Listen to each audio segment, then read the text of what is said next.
tardes, ingeniero. El día de hoy voy a explicar yo sobre la teoría de la dilución polar. Y pues primeramente, en este triángulo para podernos identificar, voy a primero a señalar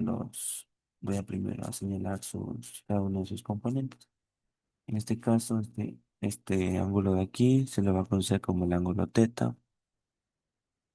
Al hipotenusa se le va a conocer, identificar como R. Al el cateto opuesto se le va a identificar como la X. Y el cateto adyacente se va a identificar como la Y.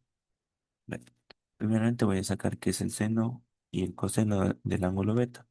El seno el seno del ángulo, del ángulo, del ángulo teta aquí es igual acá a Y sobre R.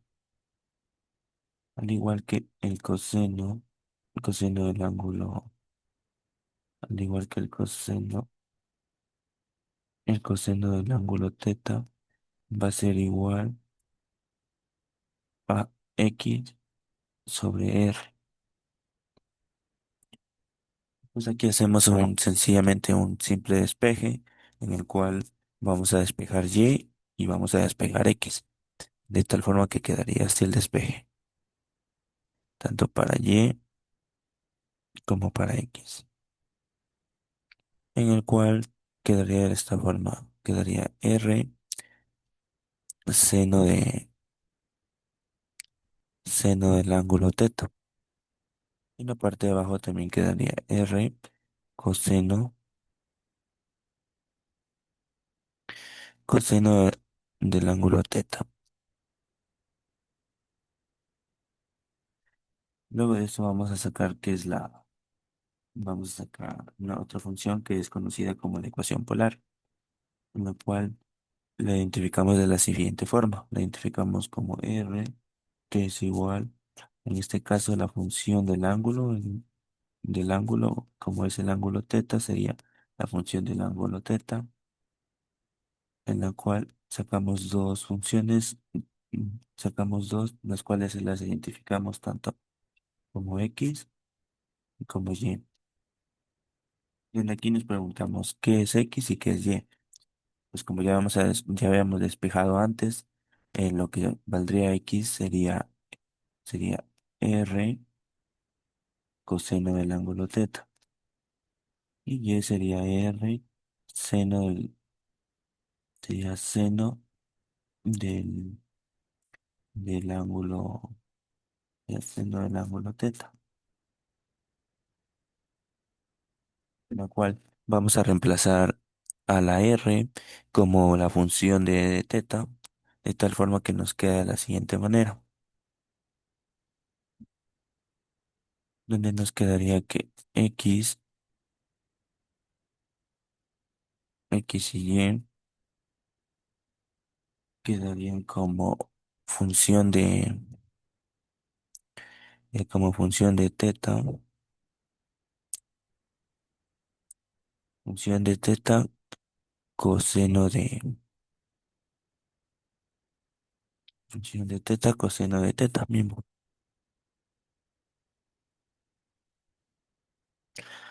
Y en el caso de la Y quedaría como función de teta, seno de, seno de teta mismo. Y de aquí es donde sacamos la derivada de Y prima, de Y prima. Y aquí sacamos la derivada de Y prima, la cual se la conoce o se la identifica de la siguiente manera. Y prima es igual a de Y sobre de X, que sería derivada de X y derivada de Y. Y esta derivada es igual a la derivada del ángulo teta sobre la derivada de Y Y en el denominador sería la derivada de x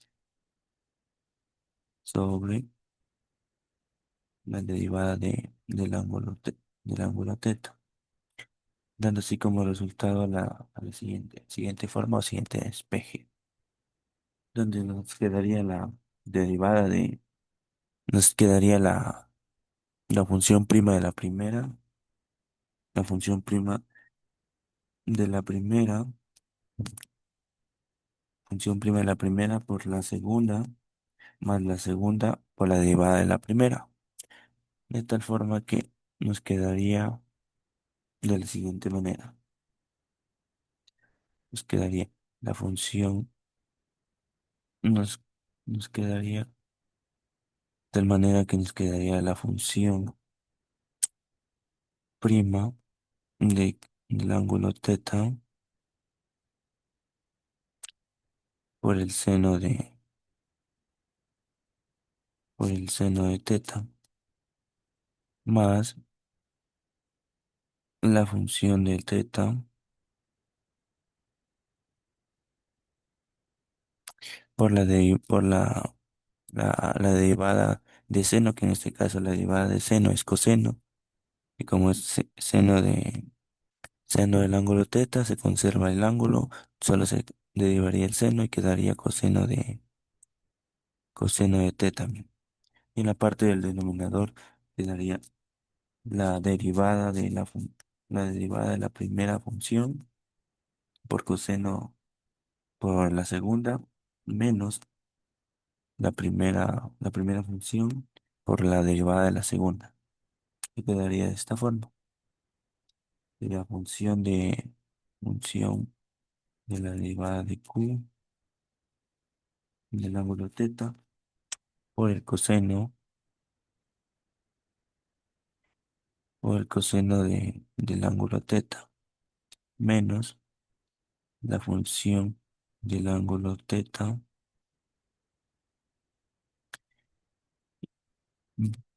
en este caso sería la derivada de coseno de teta. La derivada de coseno de teta es seno de teta. Entonces sería seno de, seno del ángulo teta. Y de esta forma quedaría la fórmula de la derivación polar, la cual se utiliza para resolver los siguientes problemas. Y a continuación van a pasar mis compañeros a explicar tanto la resolución del ejercicio como como la gráfica. A continuación, vamos a dar ejemplo de la derivación de una función en coordenadas polares. Como ya hemos mencionado en la parte teórica, la derivada de una función en coordenadas polares se determina mediante esta ecuación, que sería la derivada de la función a determinar por el seno más la función por la derivada de este seno, que sería un coseno. Ahora, todo esto va sobre la derivada de la función por coseno, y en este caso, como la derivada de coseno va a ser menos seno, nosotros entonces vamos a decir que va a ser menos la función por el seno. Ahora, nuestra función a derivar va a ser esta, 3 cosenos de 2g. El 2g va a funcionar como si fuera en nuestra ecuación el teta. Ahora vamos allá a la derivada por separado de de la función, que sería f de prima en función de g, va a ser el coeficiente por la derivada de coseno, que sería en este caso menos seno, entonces de una vez le colocamos el signo menos al 3, que sería seno de 2g. Como estamos derivando en función de g y es algo que se parece a g, más no es g, entonces aquí vamos a multiplicar por 2, por la derivada de la razón de seno, que sería 2g. Entonces, por eso es que da este 2. Entonces podemos de una vez multiplicar este 2 por este 3 y nos daría como la función prima, esta sería nuestra derivada. Entonces, ahora, reemplazamos en esta ecuación, sería menos 6 por seno de 2g multiplicado por el seno de 2g, que 2g vendría a funcionar como nuestro teta dentro de la ecuación. Aquí voy a separar por, por asterisco debido a que para, para saber que estamos multiplicando. Ahora, esto va a ser más la función, que en este caso vendría a ser 3 coseno de 2g por coseno de teta, que dentro de coseno sería teta, pero aquí sería nuestro 2g habitual. Y ahí sí quedaría en la parte de arriba. Ahora vamos con la parte de abajo. En la parte de abajo, en cambio, aquí se ve derivada de la función. Entonces aquí sería menos 6 seno de 2g por el coseno de 2g. Esto menos la función. La función sería 3 cos. Esto multiplicado por el seno de 2g. Y así es como quedaría nuestra derivada de una función simple, la verdad. A continuación, veremos lo que es la gráfica de la derivada de coordenadas polares. Bien, sencillo que es r es igual a 3 coseno de teta. Y para graficar este ejercicio utilizaremos lo que es cálculo trigonométrico en radianes o en grados hexadesimales, que de igual forma no es el mismo resultado o la misma gráfica. Bien, aquí tenemos lo que es el círculo trigonométrico. Y para graficar este tipo de ejercicios, lo que podemos hacer es tabular el ejercicio. De este modo lograremos obtener los puntos que unirán la gráfica. Y mientras más ángulos coloques en tu tabla de tabulación, más precisa será tu gráfica. En este caso yo usaré el pi tercios, pi cuartos, pi sextos y el cero para poder darnos una idea de cómo es que será nuestra gráfica. Claro que si extendemos mucho más la gráfica, nos daremos cuenta de que los mismos puntos que calculamos en un inicio se repetirán en posterior, pero a sus lados opuestos. Bien, en este ejercicio tenemos la particularidad de que se trata de una rosa, en lo cual podemos basarnos de las r es igual a coseno de n por teta, en donde a representa el punto máximo que tendrá nuestra gráfica. En este caso sería 3, que de ese 3 la gráfica no podrá pasar ya que no estaría dentro del rango del ejercicio. A continuación tenemos una pequeña tabla de tabulación que nos servirá para guiarnos cómo y dónde irán los puntos en nuestro círculo trigonométrico. Y aquí nos damos cuenta que una pequeña explicación de esto sería que si reemplazamos 0 en el ejercicio, me daría que el coseno de 0 es 1 y 3 por 1 3, y es por eso que tenemos la respuesta y. Y en pi sextos, sextos es igual a 30 grados. 30 grados por 2 me daría 60 grados. Y el coseno de 60 grados es un medio, entonces que me da 3 medios, que sería 1.5. Y lo mismo haríamos con el pi cuartos, que si pasamos a grados hexadesimales, pues sería 45 grados y el doble de 45 grados es 90. Y el coseno de 90 es 0. y es por eso que tenemos de respuesta 0. Y lo mismo hacemos con los demás ángulos, que es pi tercios y pi medios, que en pi medios nos devuelve el menos 3 y en pi tercios nos da menos 3 medios. Y ahorita ya vamos a ver cómo es que esos puntos afectan o dónde están en nuestro círculo trigonométrico.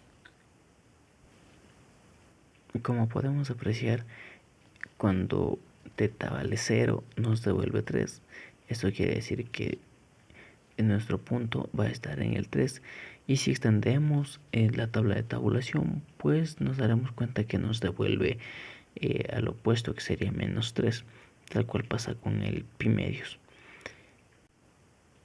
Si buscamos el pi sextos en nuestro círculo trigonométrico, nos devuelve el 3 medios, que es 1.5, y colocamos el punto.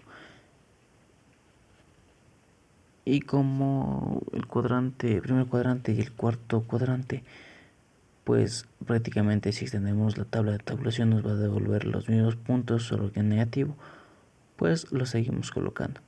Y hacemos lo mismo con el segundo cuadrante y el tercer cuadrante. Es por eso que como ya calculamos en puntos críticos, pues ya podemos interpretar eso de forma rápida y las colocamos. Y colocamos también los puntos críticos, que son el menos 3 y el 3. Bueno, los puntos máximos que tendrá nuestra gráfica. Y en el cuadrante 2 y en el cuadrante 3, como sabemos que al extender la tabla de tabulación nos devolverá los mismos puntos, pues las seguimos colocando. Y esos serían los puntos claves para graficar este ejercicio. Y ya solo nos quedaría unir los puntos. Y para unirlos necesitaríamos de la ayuda de curvígrafos o bombígrafos para que la gráfica nos quede bien trazada. Y como en esta aplicación no puedo hacer uso de ello, pues me di la tarea de extender un poco más la tabla de tabulación y sacar y poner la gráfica en Desmos para que pueda apreciarla de mejor manera y de una forma mucho más precisa.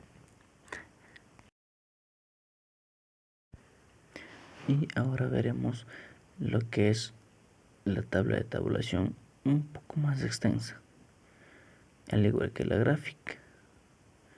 Y como podemos ver, en la tabla de tabulación tenemos muchos más puntos, y en la gráfica podemos apreciar que lo que calculamos anteriormente nos coincide y el punto 3 sigue siendo el punto máximo que tiene la gráfica. Tanto en los puntos que colocamos anteriormente nos vuelve a coincidir que el punto de origen es el pi cuartos y el 3 pi cuartos. Dado el caso, confirmamos que si extendemos mucho más la tabla nos vuelven a coincidir los puntos que ya calculamos anteriormente. Y esa sería toda la explicación sobre cómo graficar este tipo de ejercicios.